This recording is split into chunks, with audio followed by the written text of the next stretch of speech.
अस्सलाम वालेकुम दोस्तों, हमारे सोशल मीडिया वाले की जो मेहनत है वो रंग लाई है। शेख रशीद जो कि कहना नहीं चाहिए लेकिन शैतान है, उसके भतीजा उससे ही बड़ा शैतान है।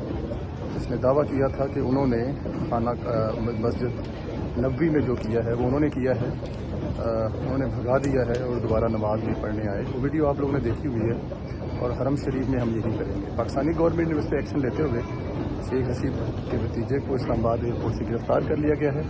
इंशाल्लाह अगली बारी शेख रशीद की होगी। उम्मीद करते हैं कि हुकूमत इंतकाम नहीं लेगी, लेकिन जहां पर कानून अपना रास्ता बनाता है उस कानून को बनाने देंगे। इमरान खान झूठा होकर भी किसी को नहीं छोड़ता, किसी को माफ़ नहीं करता।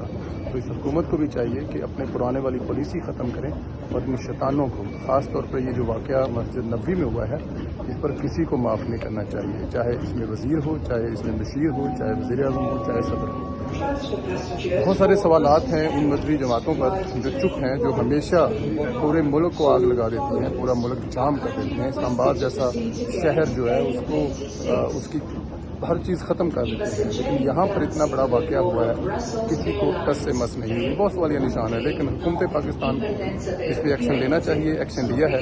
फैसलाबाद में भी इमरान खान साहब और दूसरे जो PTI के रुकन हैं उन पर भी रिपोर्ट FIR दर्ज हो गई है। और जो PTI से इंग्लैंड से लोग थे जो ये सब करने आए थे, वो उनकी वीडियोस मौजूद हैं कि वो वीडियो में मौजूद है। मतलब पाकिस्तान से प्लानिंग की गई, इंग्लैंड और अमेरिका से लोग आए जिन्होंने ये सारा काम किया है, तो उनके खिलाफ एक्शन होना चाहिए ताकि नेक्स्ट टाइम ये रोज़ा रसूल सल्लल्लाहु अलैहि वसल्लम पर जो हुआ ये पाकिस्तानियों ने किया। दुनिया में 60-70 मुस्लिम मुल्क हैं, आज तक किसी ने ऐसे नहीं किया। और फिर सऊदी अरब की हुकूमत की रिट को चैलेंज किया गया। फिर अल्लाह के रसूल के रोज़े की जिस तरह बेहुरमती की किसी तरह से माफ़ नहीं करना चाहिए।